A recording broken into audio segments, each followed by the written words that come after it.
قال الحافظ الذهبي رحمه الله تعالى في كتابه الكبائر: الكبيرة 12 الزنا. نعم، الزنا نعوذ بالله منه في اللغة بمعنى الضيق، فكأن الزاني بالزنا يضيق عليه كل شيء، تضيق عليه نفسه فيشعر بالشقاء، ويضيق عليه دينه وإيمانه فيضعف جدا، ويضيق عليه إجابة الدعاء، ويضيق عليه رزقه. وأما الزنا في الشرع فله معنيان: معنى عام يدخل فيه ما يوجب الحد وما لا يوجب الحد، ومعنى خاص بما يوجب الحد. أما المعنى العام فهو تغييب حشفة الذكر في فرج محرم أو ما يؤدي إلى ذلك. تغييب حشفة الذكر في فرج محرم أو ما يؤدي إلى ذلك. فتغييب حشفة الذكر في قبل امرأة محرمة على الإنسان زنا، وتغييب حشفة الذكر في دبر امرأة مطلقا زنا، وتغييب حشفة الذكر في دبر ذكر زنا، وتغييب حشفة ذكر في دبر بهيمة زنا. كل تغييب لحشفة الذكر في فرج محرم زنا بالمعنى العام، وكذلك ما يؤدي إليه. فالنظر إلى النساء الأجنبيات حيث يحرم النظر كالنظر بشهوة والنظر بغير حاجة زنا، والنظر إلى الصور الخليعة زنا، والنظر إلى الأفلام وأمثالها مما يحرك الشهوة زنا، واستماع صوت المرأة الذي يثير الشهوة زنا، والمشي إلى الأماكن التي تحرك في الإنسان الشهوة إلى الحرام زنا. كل هذا في الشرع يسمى زنا. قال النبي صلى الله عليه وسلم: فزنا العين النظر، وزنا اللسان المنطق، والنفس تتمنى وتشتهي، والفرج يصدق ذلك أو يكذبه. رواه البخاري. فزنا العين النظر، فللعين زنا وهو النظر حيث يحرم النظر، وزنا اللسان المنطق أي الكلام، والنفس تتمنى وتشتهي، والفرج يصدق ذلك أو يكذبه. وقال النبي صلى الله عليه وسلم، وهذا الحديث بهذا اللفظ عند البخاري ومسلم، عند البخاري ومسلم.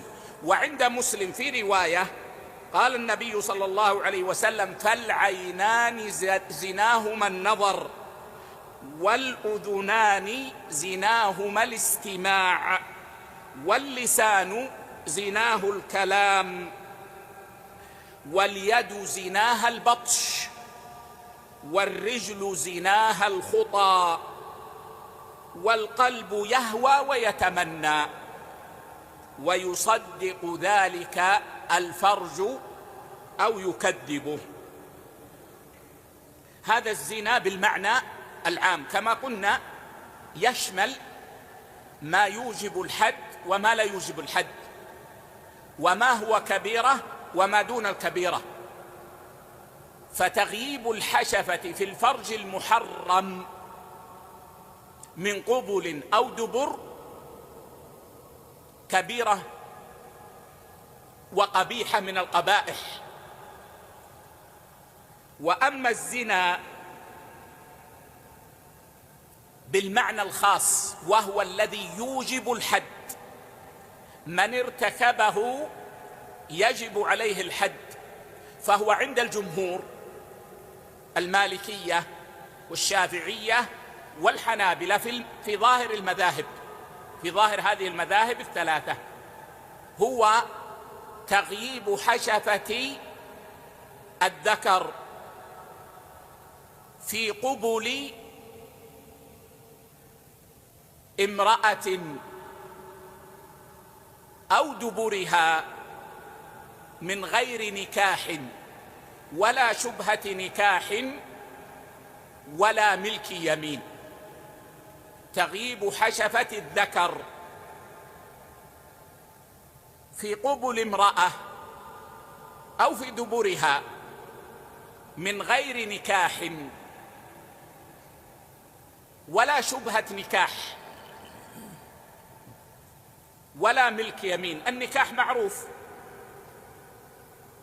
وبهذا نعرف يا إخوة أن الرجل إذا غيب حشفة ذكره في قبل امرأته التي هي زوجته فهذا أمر يؤجر عليه.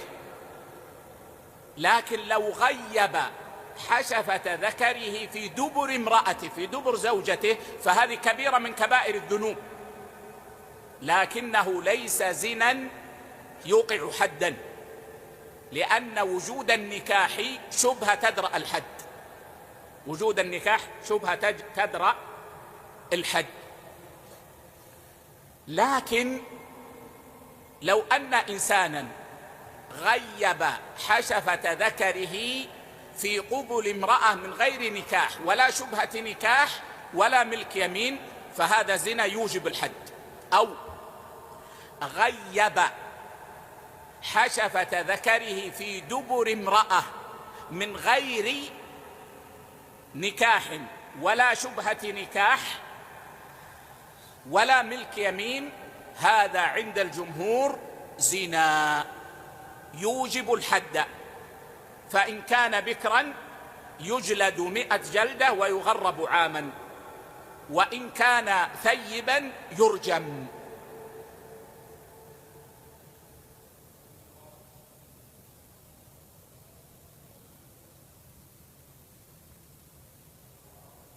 وعند الحنفية هو تغييب حشفة الذكر في قبل امرأة من غير نكاح ولا شبهة نكاح ولا ملك يمين.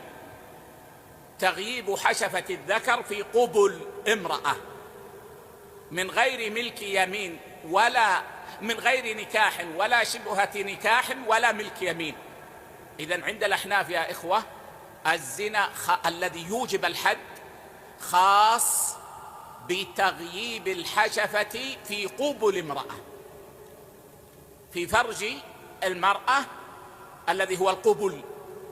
أما تغييبه في الدبر فعند الحنفية ليس زنا يوجب الحد، ليس زنا يوجب الحد، وإنما الذي يوجب الحد هو ما ذكروه.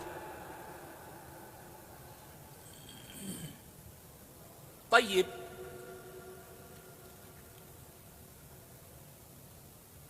إذا زنى البكر فغيب حشفة ذكره في قبل امرأة من غير نكاح ولا شبهة نكاح ولا ملك يمين وثبت عليه هذا فإنه يجلد 100 جلدة ويغرب سنة. والتغريب فيه خلاف بين الفقهاء في عدة مسائل، لكن هذا لا يعنينا الآن. وإذا كان ثيبا فإنه يرجم، وبعض الفقهاء يرى أنه يجلد ثم يرجم، وإن كان الراجح أنه يرجم، والجلد يدخل في ضمن العقوبة الأعظم. طيب، إذا غيب الذكر حشفة ذكره في دبر امرأته فإنه عند الفقهاء لا يحد، لما قلت إن النكاح شبهة تدرأ الحد. لكن لو رفعته المرأة إلى القاضي وثبت هذا عند القاضي فإنه يعزره، فإن عاد وتكرر منه فإن القاضي يفرق بينه وبين امرأته. انتبهوا، كثير من العوام يقولون تطلق امرأته، لا، وإنما تطلق امرأته، يعني أن القاضي هو الذي يفرق بينهما إن رأى هذا. طيب، إن غيب الذكر حشفة ذكره في دبر امرأة لا تحل له، فعند الجمهور يحد حد الزنا، إن كان بكرا يجلد 100 جلدة ويغرب عاما، وإن كان ثيبا يرجم. وعند الحنفية يعزر ليس حدا. وعند بعض السلف ورواية عن الإمام أحمد وقول الإمام الشافعي رحم الله الجميع يقتل، سواء كان بكرا أو كان ثيبا يقتل. وذلك لما جاء في الحديث: من وجدتموه يعمل عمل قوم لوط فاقتلوا الفاعل والمفعول به. والحديث رواه أبو داود والترمذي وابن ماجه وأحمد رحم الله الجميع، وصححه الألباني.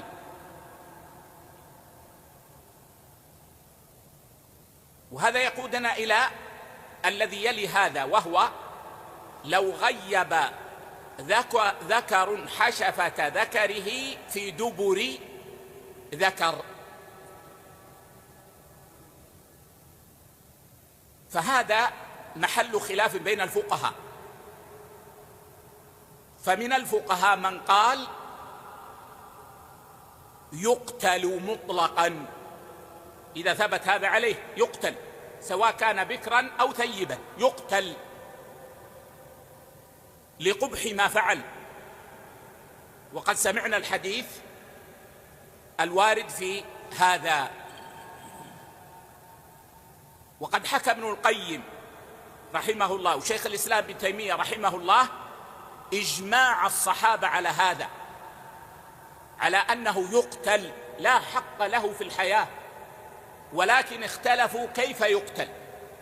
أما القتل فقد اتفقوا عليه، لا يعلم خلاف بين الصحابة في أن من يعمل عمل قوم لوط يقتل. ومن الفقهاء من قال إنه يحد حد الزنا، وهذا قول الجمهور، يحد حد الزنا، فإن كان بكرا يجلد 100 جلدة ويغرب عاما، وإن كان ثيبا يرجم لأنه زنا. والحنفية يرون أنه لا حد فيه، وإنما يعزر. الزنا من أكبر الكبائر وأقبح الذنوب، ومفاسده كثيرة جدا، وهو عدوان عظيم، وقد عده بعض أهل العلم ثالث الكبائر، فقالوا أولها الإشراك بالله، وثانيها القتل بغير حق، وثالثها الزنا. نعم.